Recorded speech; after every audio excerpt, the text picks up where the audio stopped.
दोस्तों दिनों दिन जनता के बीच पॉपुलर हो रहे उस जगन्नाथ महाप्रभु के हम आश्रम के सामने खड़े हैं। आप हमारे पीछे ये देख सकते हैं सतलोक आश्रम करौथा धाम।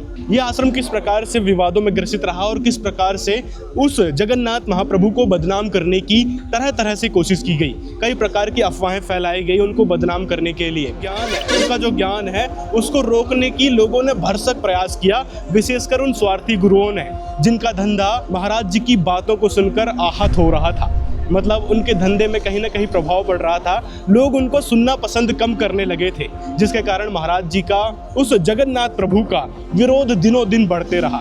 और हम किस जगन्नाथ महाप्रभु की बात कर रहे हैं उसके बारे में आप कमेंट में बता सकते हैं। आज 27 जून 2026 पूरे 20 साल बाद यहाँ पर एक महासमागम का आयोजन किया गया है। इस महासमागम की खासियत आपको बताते हैं। यहाँ पर कबीर परमेश्वर जी का प्रकट दिवस मनाया जा रहा है। ये तो सभी को पता चल गया होगा कि जून में परमेश्वर कबीर साहब जी का प्रकट दिवस संत रामपाल जी महाराज जी के सभी सतलोक आश्रमों में मनाया जाता है। लेकिन इस आश्रम में पहली बार 20 साल बाद समागम मनाया जा रहा है। उसके पीछे का कारण क्या है? आखिर क्या था वो विवाद जिसके कारण 20 साल तक इस आश्रम को बंद रखना पड़ा? बात अगर इस आश्रम के इतिहास की करें तो यह आश्रम महाराज जी ने उस जगन्नाथ महाप्रभु ने साल 1999 में बनाया था। 1 जून 1999 को इस आश्रम की शुरुआत हुई थी। 1 जून से 7 जून तक 7 दिवसीय विशाल समागम यहाँ पर मनाया गया था। और उस समागम में विशेष क्या था तो वही जो आज मनाया जा रहा है परमेश्वर कबीर साहिब का प्रकट दिवस। तो 1 जून से 7 जून जब इस आश्रम का शुरुआत हुई थी तब भी 7 दिवसीय विशेष कार्यक्रम रखा गया था परमेश्वर कबीर साहिब जी के प्रकट दिवस के उपलक्ष्य में।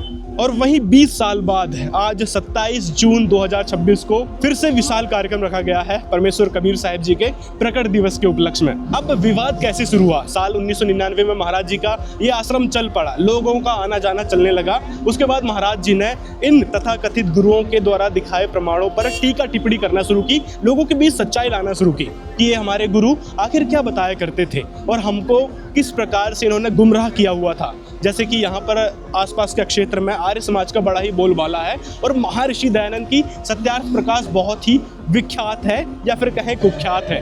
कुख्यात किस लिए कहा जा रहा है तो उसके पीछे का कारण आपको आगे पता चलेगा। तो महाराज जी ने सत्यार्थ प्रकाश की सच्चाई जनता के बीच बतानी शुरू की, जिसके कारण जिनका धंधा बंद होने चला था वो गुरु बौखला उठे।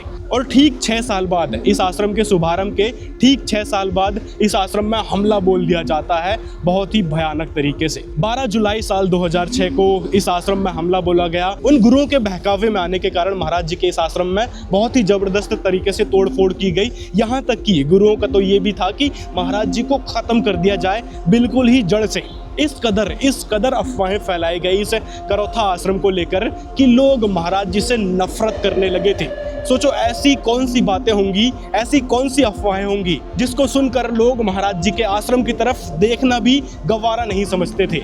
आखिर क्या वो बातें रही होंगी? आप थोड़ा सोच सकते हैं कि किस प्रकार से उन गुरुओं ने महाराज जी को, जगन्नाथ महाप्रभु को बदनाम किया था। साल 2006 के आसपास जो करौथा कांड हुआ था साल 2006 में, उसको लेकर भी महाराज जी पर केस बना दिया गया। लेकिन 2 साल बाद साल 2008 में संत रामपाल जी महाराज फिर से बाहर आते हैं। उनका बरवाला आश्रम फिर से बनता है और फिर से जोरों शोरों से महाराज जी के ज्ञान का प्रचार होने लगता है। महाराज जी का बोलबाला शुरू हो जाता है। इसी बीच महाराज जी को यह आश्रम सुप्रीम कोर्ट द्वारा वापस कर दिया जाता है। 2013 में महाराज जी के कुछ अनुयायी यहाँ पर साफ सफाई करने के लिए आते हैं, इस आश्रम की साफ सफाई करने के लिए आते हैं। लेकिन उस समय भी उन तथाकथित गुरुओं के बहकावे में आकर वो लोग महाराज जी के आश्रम में फिर से हमला बोलने की कोशिश करते हैं। लेकिन जब सुप्रीम कोर्ट ने ये आश्रम महाराज जी को सौंपा था तो पुलिस वाले भी आए थे, जिससे सरकार के कहे अनुसार इस आश्रम को बंद कर दिया गया।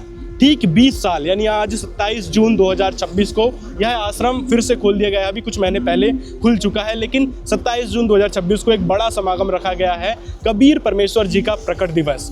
उस जगन्नाथ महाप्रभु के संघर्ष की ये गाथा आपको कैसी लग रही है कमेंट में ज़रूर बताएं। उस महाप्रभु ने किस प्रकार से संघर्ष करके ये ज्ञान आप तक पहुंचाया है, इसे एक उदाहरण मात्र से आप समझ सकते हैं। फिर साल 2006 में जो केस लगा था जिसके कारण महाराज जी को जेल में डाला गया था, हत्या का केस विशेषकर लगाया गया था, तो साल 2022 में उसका फैसला आता है जिसमें महाराज जी को उस केस से बाइज्जत बरी कर दिया जाता है दिसंबर 2022 में। मतलब करौथा आश्रम प्रकरण से लेकर जो भी केस लगा था महाराज जी पर, उस केस में संत रामपाल जी महाराज बाइज्जत बरी हो चुके हैं। और भूमि पंजीकरण, इस आश्रम को अवैध जमीन में बनाया गया है, ये बात भी फैलाई जाती थी उन विरोधियों के द्वारा, तो उसको लेकर भी एक मुकदमा बना था। साल 2018 में उस मुकदमे में भी महाराज जी बाइज्जत बरी हो चुके हैं। मतलब इस करौथा आश्रम केस से रिलेटेड कोई भी मुकदमा महाराज जी पर अभी नहीं है।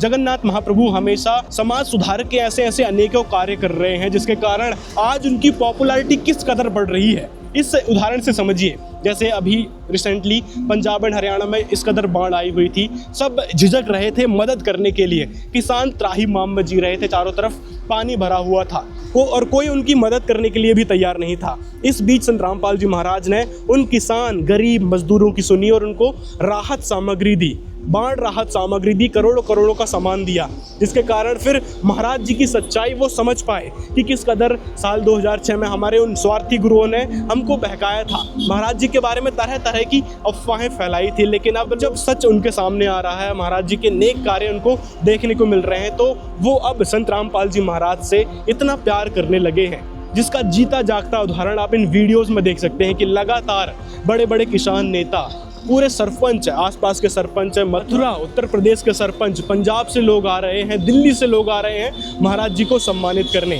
खूब कराएंगे अपना 70 साल के तो गुरुजी हम भी हो गए, हमने ऐसी मदद देखी नहीं पहले गुरुजी का। जिस करौथा आश्रम में अभी हम बैठे हैं, यहाँ पर चारों तरफ विरोध का मंजर था, चारों तरफ संत रामपाल जी महाराज का विरोध था। गांव वाले संत रामपाल जी महाराज के नाम से चिढ़ते थे, खौफ खाते थे। वहीं अब की कंडीशन देखें तो संत रामपाल जी महाराज की चारों तरफ जय जयकार हो रही है, क्योंकि उन स्वार्थी गुरुओं की सच्चाई अब जनता को पता चल चुकी है कि वो सिर्फ लूटना जानते थे।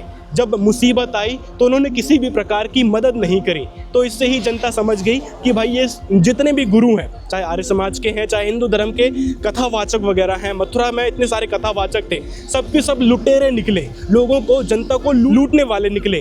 केवल संत रामपाल जी महाराज ही वो दाता निकले जिन्होंने लोगों को, किसानों को, मजदूरों को बचाने का कार्य किया है। तो ये थे वो जगन्नाथ महाप्रभु संत रामपाल जी महाराज, जिनको तबाह करने के लिए कई तरह की अफवाहें फैलाई गई, उनके आश्रम में हमला करवाया गया, बहुत ही भयानक तरीके से उनको ख़त्म करने का जबरन प्रयास किया गया था। लेकिन महाराज जी की ख्याति दिनों दिन बढ़ रही है। 1999 से इस आश्रम की शुरुआत करी थी महाराज जी ने, और आज 15-16 आश्रम हो चुके हैं महाराज जी के, और भी लगातार निर्माणाधीन है। तो यहाँ से आप महाराज जी की पॉपुलैरिटी को समझ सकते हैं कि महाराज जी आखिर किस लेवल के संत हैं, क्या वो ज्ञान देते होंगे।